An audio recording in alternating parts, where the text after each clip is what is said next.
Martinho Lutero ficou gravado na história por ter sido um monge católico que iniciou um movimento de contestação à doutrina da Igreja Católica no século XVI. Lutero não concordava com algumas práticas da Igreja na época e procurou realizar uma reforma no interior do catolicismo, questionando algumas ações por meio das 95 teses. A ação de Lutero desencadeou um grande movimento que ficou conhecido como Reforma Protestante, o que resultou em uma cisma no interior da cristandade na Europa. Assim surgiu o protestantismo, uma ala do cristianismo que possui interpretação diversas da que é praticada pela Igreja Católica. Nascimento e educação de Martinho Lutero. Martinho Lutero nasceu em 1483 e deu início a um grande movimento de contestação da autoridade da Igreja sediana em Roma. Martinho Lutero, Martin Luther no alemão, nasceu no dia 10 de novembro de 1483, na cidade de Elsben, que na época fazia parte do Sacro Imperial Romano Germânico. Seus pais chamavam-se Hans Luther e Margaret Luther, João Lutero e Margarida Lutero, traduzido para português. Sua família pertencia à pequena burguesia e tinha prosperado com o trabalho em minas de cobre. Lutero passou parte de sua infância em Mansfeld, local onde seu pai trabalhava. As biografias de Lutero contam que ele teve uma criação muito rigorosa, mas que seus pais dedicavam-se para que ele tivesse uma boa educação. Antes de entrar na universidade, Lutero estudou em Mansfeld, Magdeburg e Eisenach. Em 1501, aos 17 anos, Martinho Lutero ingressou na Universidade de Erfurt, onde passou a estudar o direito para tornar-se advogado. O ingresso de Lutero nesse curso era por conta de desejo de seu pai de ver o filho tornar-se um advogado.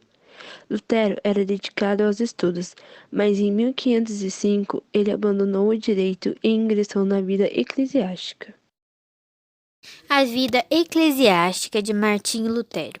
O ingresso de Lutero na carreira religiosa deve ser um episódio particular que aconteceu no ano de 1505, no dia 2 de julho. Lutero fazia viagem de Mansfeld para Erfurt, depois de ter passado uns dias com sua família. Durante o percurso, uma tempestade o alcançou e um raio atingiu um carvalho que abrigava Lutero da chuva. Temendo pela sua vida, Lutero fez uma promessa a Santa Ana, que se transformaria em monge caso escapasse com vida. Após ter escapado, Lutero seguiu em frente com a sua promessa. Depois desse acontecimento, Lutero ingressou no convento dos eremitas agostinianos de Erfurt.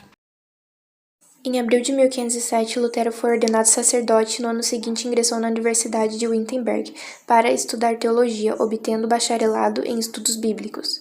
Logo depois ele passou a lecionar teologia e em 1512 obteve o título de doutor em teologia. Depois obteve seu título de doutor. Martinho Lutero seguiu lecionando em Wittenberg. A primeira missa celebrada por Lutero foi em 2 de maio de 1507. Em 1508, Lutero realizou uma visita a Roma, a sede da Santa Sé, por questões relacionadas à ordem dos augustinianos. Reforma Protestante de Martinho Lutero. A Reforma Protestante não aconteceu apenas por conta da insatisfação religiosa de Lutero com a situação da Igreja. Esse movimento só foi possível por ele ter conseguido adesão popular e de importantes nobres da região do Sacro Império. No contexto do século XVI, os nobres viram na ação de Lutero uma forma de enfraquecer o Papa para diminuir a influência da Igreja no poder secular. Além disso, a reforma foi vista como uma forma de se livrar dos impostos cobrados pela Igreja.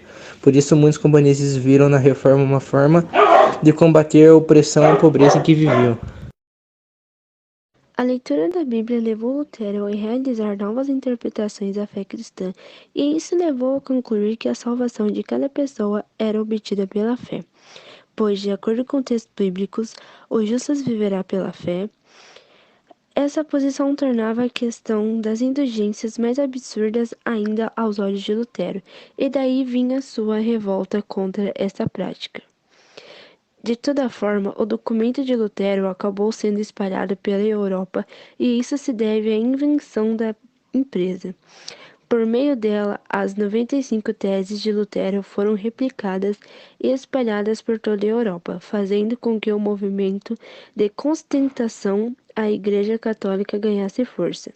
A pregação da tese aconteceu em 31 de outubro de 1517.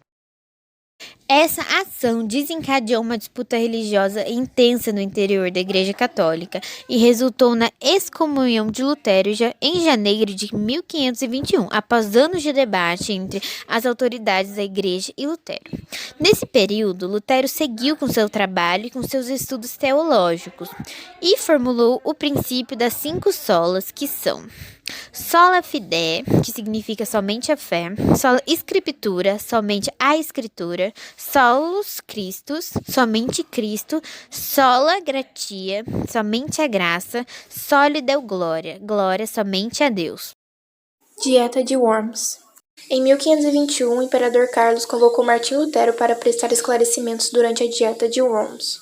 Nesse acontecimento, Lutero reforçou que acreditava e negou-se a renegar o que havia escrito e dito desde 1517. Após a Dieta de Worms, ele foi autorizado a retornar a Wittenberg, mas acabou sendo condenado por heresia. A participação de Lutero na Dieta de Worms acabou tornando sua mensagem mais popular ainda em alguns nobres do Sacro Império. Lutero acabou sendo sequestrado por Frederico o Sábio, príncipe da Saxônia, que escondia em seu castelo localizado em Wartburg. Frederico, na verdade, estava protegendo Lutero de ser morto após a Dieta de Worms. Vida pessoal de Martinho Lutero. Lutero abandonou o celibato que marcava a vida daqueles que seguiam a vida religiosa na Igreja Católica em 1525. Ele casou-se com Catarina de Bora, uma freira que abandonou seu convento com o advento da Reforma Protestante. Lutero e Catarina tiveram 6 filhos: Hans, Elizabeth, Magdalena, Martins, Paulo e Marguerite. Martinho Lutero morreu no dia 18 de fevereiro de 1546, aos 62 anos de idade, por razões desconhecidas. Por toda a sua vida, Lutero teve a saúde debilitada por conta de diversos problemas crônicos, como a doença de Meniere. Acredita-se também que ele tinha problemas intestinais causados por enterocolites e que sofria de pedras nos rins.